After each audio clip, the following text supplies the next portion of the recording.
নমস্কার, সনাতন ধর্মকথা চ্যানেলে আপনাদের সবাইকে স্বাগত। আজ নল ও দময়ন্তীর কাহিনীর পঞ্চম অংশ শুরু করব। সর্বস্ব হারিয়ে রাজা নল এবং দময়ন্তী ভিখারির বেশে পথে নেমে পড়লেন। তারপর প্রজারা নল এবং দময়ন্তীকে দেখেও কোনো কথা বলতে পারে না।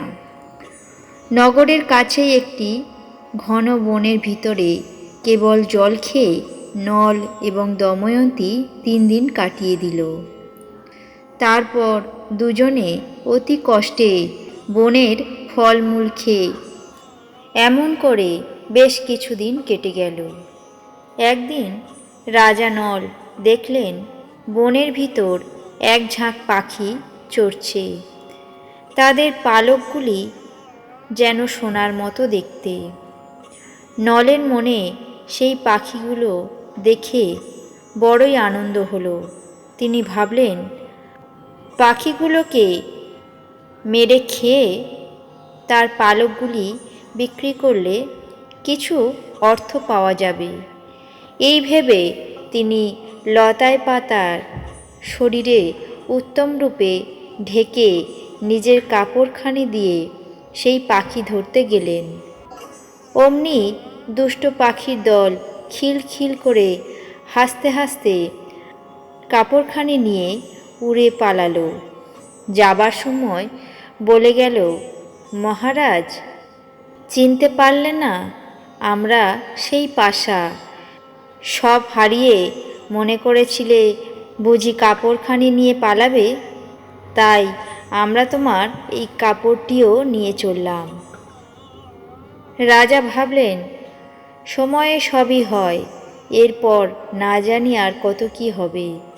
ভাবতে ভাবতে তিনি দময়ন্তীর কাছে এলেন। তারপর বললেন, দময়ন্তী, দুষ্টেরা আমার রাজ্য কেড়ে নিয়েছে, আমাকে সর্বহারা করেছে।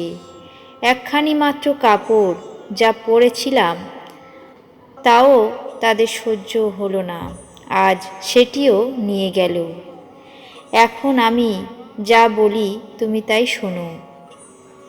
দময়ন্তী, এই দেখো কত পথ অবন্তীনগর ও ঋষ্কবান পর্বত হয়ে দক্ষিণ দেশে গিয়েছে। বিন্ধ্য পর্বত, ওই পয়স্নী নদী, ওইদিকে মুনিদের সকল আশ্রম দেখা যাচ্ছে। এই পথে গেলে বিদর্ভ দেশে যাওয়া যায় এবং ওই পথটি কোশলায় গিয়েছে। রাজার কথায় দময়ন্তীর প্রাণ কেঁদে উঠল। তিনি বললেন, মহারাজ, না জানি তুমি মনে কি ভেবে এ সকল কথা বলছো। তোমাকে ছেড়ে আমি কোথাও যাব না। শাস্ত্রে বলেছে, স্ত্রী হলো সকল দুঃখের ঔষধ। মহারাজ, তুমি আমাকে পরিত্যাগ করো না। রাজা নল বললেন, দময়ন্তী, আমি প্রাণ ত্যাগ করতে পারি, কিন্তু তোমাকে ত্যাগ করতে পারি না। তুমি ভয় পাচ্ছ কেন? দময়ন্তী বললেন, তবে কি জন্য বিদর্ভ দেশের পথ দেখাচ্ছেন? আমার বড়ই ভয় হচ্ছে। যদি যেতেই হয়, চলো না দুজনেই বিদর্ভ দেশে যাই। পিতামাতা দুজনেই আমাদেরকে বুকে তুলে নেবে। নল বললেন, না দময়ন্তী, এই বেশে আত্মীয়দের কাছে যাওয়া আমার পক্ষে সম্ভব নয়। এই বলে তিনি বারবার মিষ্ট কথায় দময়ন্তীকে শান্ত করতে লাগলেন। তারপর ক্ষুধায় ও তৃষ্ণায় নিতান্ত কাতর হয়ে বনের এক গভীর স্থানে দুজনে বিশ্রাম করতে বসলেন। কিছুক্ষণের মধ্যেই দময়ন্তীর নিদ্রা এলো, কিন্তু নলের প্রাণে যে দুঃখের আগুন জ্বলছিল তাতে নিদ্রা কি করে আসবে? এই দুঃখের ভিতরে দুষ্ট কলি ক্রমাগত তার অন্তর থেকে বলতে লাগলো, দময়ন্তীকে সঙ্গে সঙ্গে নিয়ে কেন তাকে কষ্ট দিচ্ছ? তুমি চলে যাও, দময়ন্তী তার পিত্রালয়ে গিয়ে সুখে থাকুক। নল বললেন, দময়ন্তীকে ছেড়ে যাব, নাকি মৃত্যুবরণ করব, নাকি দুজনেই যাব? যদি যাই, এই বেশে কি করে যাব? দময়ন্তীর বস্ত্রের আধখানা কেটে পরা যাক, কিন্তু কি দিয়ে কাটা যায়? এই কথা মনে হতেই তিনি সামনে একখানি তলোয়ার দেখতে পেলেন। সকলই দুষ্ট কলির কাজ, কিন্তু নল তা বুঝতে পারলেন না। তিনি সেই তলোয়ার দিয়ে দময়ন্তীর কাপড়ের অর্ধেক কেটে নিজে পরে নিলেন। তখন কলি ক্রমাগত বলতে লাগলো, চলো চলো। তারপর রাজা নল কলির কথায় বেশ কয়েক পা এগিয়ে গেলেন। তার প্রাণের ভিতরে হায় হায় শব্দ উঠতে আবার ফিরে এলেন দময়ন্তীর কাছে। এইভাবে দুষ্ট কলি রাজা নলকে দময়ন্তীর থেকে দূরে সরিয়ে দিতে চাইল, কিন্তু রাজা নল আবার দময়ন্তীর কাছে ফিরে এলেন। একবার তার মনে হলো, হায়, আমার দময়ন্তীর এই দশা। আবার একবার ভাবলেন, এই ভয়ঙ্কর বনে দময়ন্তী কি করে থাকবে? এমন করে এক এক কথা ভেবে রাজা এক একবার ফিরে আসেন, আবার কলি তাকে টেনে নিয়ে যায়।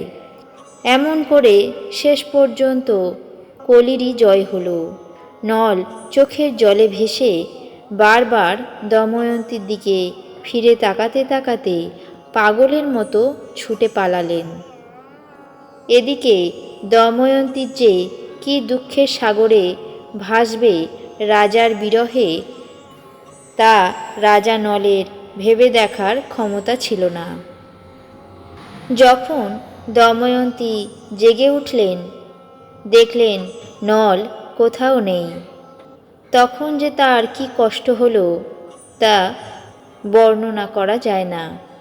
সে সময় তার দুঃখে পাষাণও গলে গেল। তিনি পাগলিনীর মতো মাটিতে গড়াগড়ি দিয়ে কাঁদতে লাগলেন। বারবার অজ্ঞান হয়ে আবার জ্ঞান হলে ছটপট করে কাঁদতে লাগলেন। সন্ধ্যাকালে ক্ষুধায় তৃষ্ণায় কাতর হয়ে নিঃশব্দে বনের ভিতরে পড়ে রইলেন। নল যে তাকে খুঁজবেন সে কথা ভেবে আকুল হয়ে উঠলেন। কাঁদতে কাঁদতে নলের শত্রুদের উপর দময়ন্তীর ভীষণ রাগ হলো। তিনি তাদেরকে শাপ দিলেন, বললেন, যে আমার পতিকে এমন কষ্টে ফেলেছে তার এর চেয়েও অধিক কষ্ট হবে। বিপদ প্রায়শই একলা আসে না। দময়ন্তী ব্যাকুল হয়ে বনের ভিতরে রাজা নলকে খুঁজছিলেন। ঠিক এমন সময় এক ভীষণ অজগর তার লকলকে জিভ বের করে দময়ন্তীকে খাওয়ার জন্য উদ্যত হলো। এমন দুঃখের সময়ে মৃত্যু হলেও তো আরামের কথাই হয়, কিন্তু দময়ন্তী অজগরকে দেখে ভয় পেলেন না।